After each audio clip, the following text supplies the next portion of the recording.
Un gran profeta ha surgido entre nosotros. Dios ha visitado a su pueblo.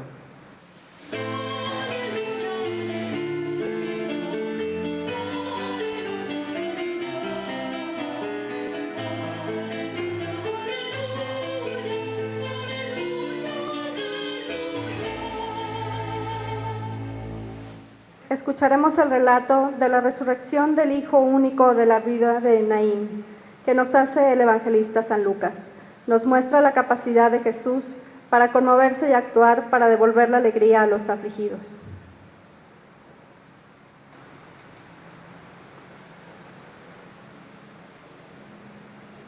El Señor esté con todos ustedes, hermanos.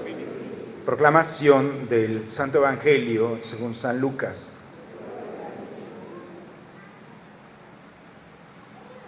En aquel tiempo se dirigía Jesús a una población llamada Naín, acompañado de sus discípulos y de mucha gente. Al llegar a la entrada de la población, se encontró con que sacaban a enterrar a un muerto, hijo único de una viuda, a la que acompañaba una gran muchedumbre. Cuando el Señor la vio, se compadeció de ella y le dijo: «No llores». Acercándose al ataúd, lo tocó, y los que lo llevaban se detuvieron. Entonces dijo Jesús: «Joven, yo te lo mando, levántate». Inmediatamente el que había muerto se levantó y comenzó a hablar. Jesús se lo entregó a su madre. Al ver esto, todos se llenaron de temor y comenzaron a glorificar a Dios diciendo: «Un gran profeta ha surgido entre nosotros. Dios ha visitado a su pueblo». La noticia de este hecho se divulgó por toda Judea y por las regiones circunvecinas. Palabra del Señor.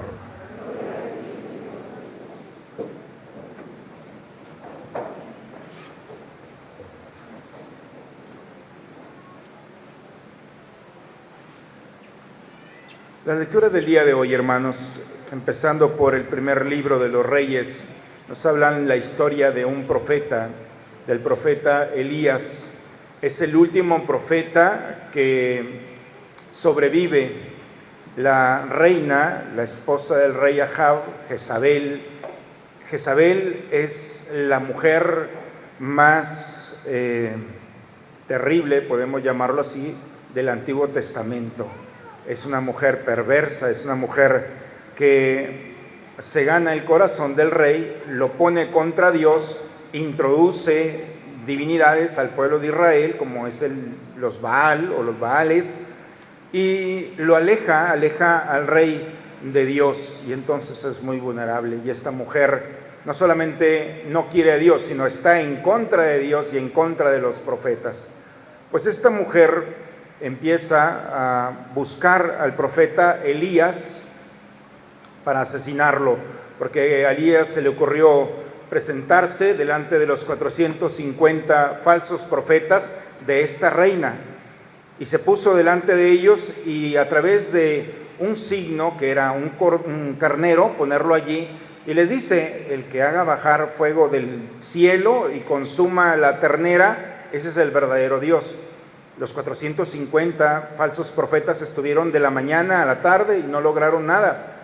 Y entonces, cuando le toca al profeta Elías, hace bajar, por la gracia de Dios, le dice: esto no es para mí, es para que este pueblo descubra quién eres.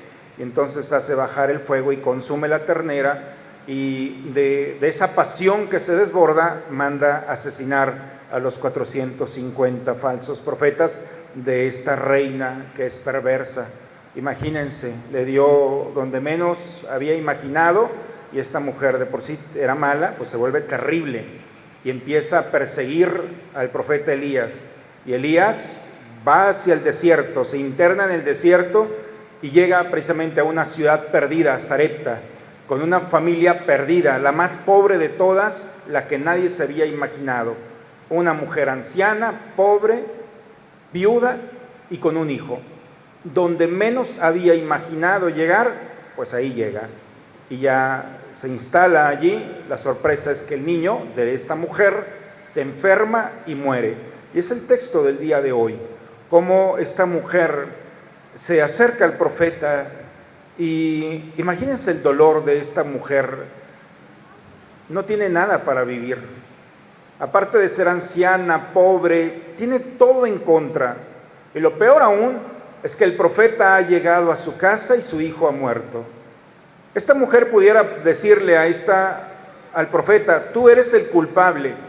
Pero esta mujer, si ustedes ponen atención en la primera lectura, esta mujer se pone delante de Dios y le dice, buscando una respuesta, como una madre o un padre cuando ha perdido un hijo, buscar una respuesta: ¿por qué me lo has arrebatado? ¿Por qué me lo has quitado de mí? Y entonces le dice a Dios, no culpa al profeta, le dice: si han sido mis pecados los que han sido consecuencia de esto, la muerte de mi hijo, entonces, ¿por qué mis pecados han sido o han tenido que pagar por la muerte de este niño? El profeta escucha a esta mujer. El problema es el concepto que tiene esta mujer de Dios. Es un Dios que está buscando castigar. ¿Te equivocaste? Pues entonces la tienes que pagar. Tiene un concepto totalmente erróneo de Dios. Pero el profeta no entra en este discurso. Dice que le toma de sus brazos al niño y empieza a hacer, nosotros hemos visto el día de hoy, cómo esta especie de rito, se postra 3 veces sobre el niño y empieza a suplicarle a Dios que le devuelva la vida. La sorpresa es que Dios lo escucha las súplicas, dice la Escritura, del profeta. Y dice que después de tomarlo, se lo devolvió a su madre. Esta mujer dice que lo tomó y entonces dijo: ahora sé que eres un hombre de Dios y que tus palabras vienen del Señor. Es la locura para una mujer, de la tristeza más profunda, de la pérdida de su hijo, a la alegría más abundante, ver lo que no está muerto, que está vivo. Y entonces dice que lo toma y reconoce al profeta como un hombre de Dios. Estamos hablando, hermanos, 800 años antes de Cristo. 800 años. Pues en tiempos de Jesús, dice el texto del día de hoy que hemos escuchado del Evangelio de Lucas, que Jesús va entrando a una población llamada Naín, en el norte, cerca del mar de Galilea. Dice que va entrando junto con sus discípulos y una gran muchedumbre. Va una gran cantidad de gente acompañando a Jesús. Y este grupo se encuentra con otro grupo. La alegría, el entusiasmo de ir con el maestro, se encuentran con una caravana que las características son totalmente diferentes. Una mujer va a sepultar a su hijo. Es una viuda a la que acompaña una gran muchedumbre. 2 muchedumbres, 2 caravanas se encuentran. La alegría y la tristeza más profunda. Otra madre que ha perdido a su hijo. Y dice que tienen las mismas características. Estas 2 mujeres se enfrentan a la realidad entre la vida y la muerte. Se enfrentan a que 2 son viudas. Se enfrentan a que su hijo único ha muerto. Y son jóvenes. Y estas características, después de... Ánimo, ya voy a terminar. Eso, despiertos. Ya, denme 2 minutos y nos vamos a descansar, ¿les parece? Pero es que la palabra de Dios hay que estar un poco despiertos, si no se nos va a ir una oportunidad maravillosa que el Señor nos está ofreciendo. Dice que este grupo se encontró, esta mujer, la viuda de Naín, va cerrada a su dolor. Esta mujer no vio a Jesús. Esta mujer no quiere saber nada de nada ni de nadie. Se murió su esperanza, su alegría, su seguridad, su presente y su futuro. Se ha perdido esta mujer, no tiene una razón para seguir viviendo. Y la gente que lo acompaña sabe perfectamente que esta mujer no tiene futuro, porque su presente ha sido totalmente lastimado con esta realidad de la pérdida de su hijo. La sorpresa es que esta mujer, cerrada en su dolor, tiene la gracia de que Jesús se detiene. Dice que Jesús ve a esta mujer y sintió compasión. Compasión en hebreo es rajamín, significa abrazar. Esta mujer abraza, Jesús abraza a esta mujer. Esa es la verdadera compasión, cuando el cuerpo se transforma en un escudo. Y va y abraza a esta mujer y le dice: no llores. ¿Cómo de no decirle a una mujer que ha perdido a su hijo, no llores? Esta mujer quizá no ha escuchado hablar del maestro y toda su esperanza, ya no hay nada que hacer. Allí está el niño muerto. No llores. Parece una broma. Y entonces dice que Jesús tocó el féretro y le dice: joven, yo te lo mando, levántate. Y entonces dice que inmediatamente el que había muerto se levantó y comenzó a hablar. Y nuevamente otra característica muy parecida: Jesús se lo entregó a su madre. Como 800 años antes, el profeta Elías le había entregado su hijo a aquella mamá. La misma acción, se lo entrega a su madre. Y esta mujer y todo el pueblo se divulgó en toda aquella región. Verdaderamente ha surgido entre nosotros. Dios ha visitado a su pueblo. Hermanos, ¿qué nos quiere decir la palabra del Señor? Hablar sobre la resurrección, hablar de lo que Dios puede seguir. Si lo hizo hace 700 años antes de Cristo y lo hizo en Cristo, lo sigue haciendo hoy en día. No es una experiencia o acontecimiento del pasado. En la segunda lectura, así solamente una pincelada, es San Pablo a los Gálatas. Y Pablo dice: yo tengo la peor fama. Si quieren saber algo de mí, no pregunten, díganmelo a mí mismo, porque yo he sido de lo peor. He sido perseguidor encarnecido de la iglesia de Dios. He tratado de destruirla. He hecho muchas cosas. He sido, y dentro de mi pueblo he tenido fama de que he sido un radical.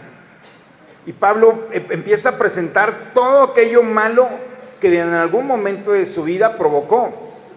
Dice: pero Dios me había elegido desde el seno de mi madre, y por amor me llamó. Yo no lo busqué, Él fue el que me encontró. Y dentro de esa cerrazón que yo tenía, porque estaba cerrado a Él, Él tuvo la gracia de abrirme nuevamente a una nueva historia. Hermanos, hoy la palabra del Señor nos invita a descubrir que el dolor más profundo que hay es la pérdida de un hijo. Cuando una madre o un padre se han enfrentado, yo no he encontrado como sacerdote algo más lamentable y trágico que la pérdida de un joven en plenitud de su vida. Y la Biblia presenta esto: el dolor más profundo de un ser humano, la tristeza más aguda que se pueda realizar o provocar en el corazón de un hombre, no tiene poder para la misericordia y la compasión de Dios. Ese es el mensaje del día de hoy. Y termino con esto. No se crean, todavía me quedan 5 minutos más. ¿Qué dijeron ya? No. La tristeza de este mundo no tiene la última palabra. Eso es el mensaje. Y pregúntenselo a Pablo en las lecturas, en sus cartas. Cuando el Señor llega y nos abraza, entonces empezamos a sentir que esos grandes tristezas, esos grandes problemas, esas realidades que parecen que nos desbordan, en manos y en la compasión de Dios, no son más grandes. Que el Señor, cuando se acerca, aun cuando nosotros no lo hemos visto, Él sí nos ha visto. Y Él se acerca a nosotros porque sabe que estamos llorando.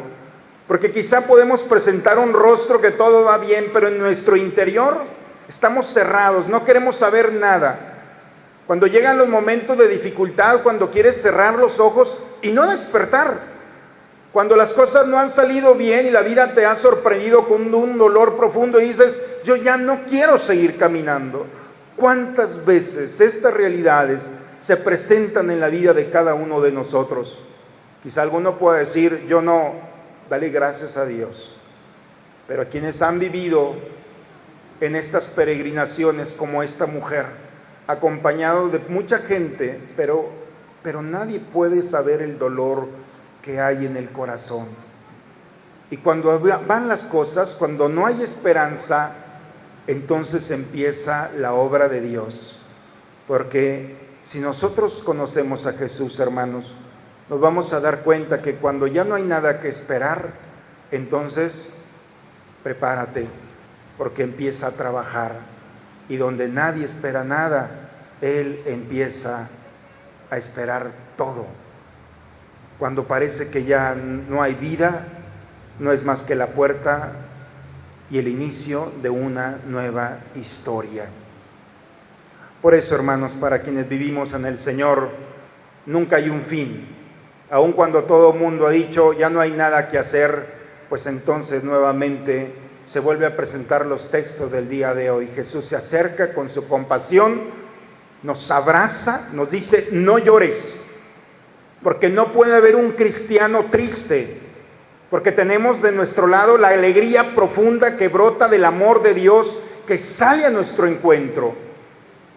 Y que al salir a nuestro encuentro tiene la gracia de sanar lo que se tenga que sanar, de reconstruir lo que se tenga que reconstruir, de liberar. ¿Qué candado, qué nudo no puede abrir el Señor? ¿Qué corazón no puede consolar? Si es el amor, y el amor tiene esa capacidad de brindarnos una nueva historia. Hoy, hermanos, las lecturas nos invitan solamente para aquellos que, como esta mujer, están cerrados a su dolor, aquellos que quieren dormir y no quieren despertar, para aquellos que les han dicho no hay esperanza, porque entonces es el momento, como esta mujer, y porque así trabaja el Señor, de permitir que te abrace y que su amor nuevamente empieza a sorprender a todo mundo, pero entonces tiene que brotar desde la profundidad de tu ser. Verdaderamente Dios está entre nosotros. Las obras que hace Dios, hermanos, es para que las presentes a los demás, para que le digas a los demás que el Señor no hizo en el pasado obras maravillosas. El Señor las sigue haciendo en nuestro presente y en nuestro futuro. Siempre el Señor, porque es un Dios de amor, actuará de esta manera. En el nombre del Padre, del Hijo y del Espíritu Santo.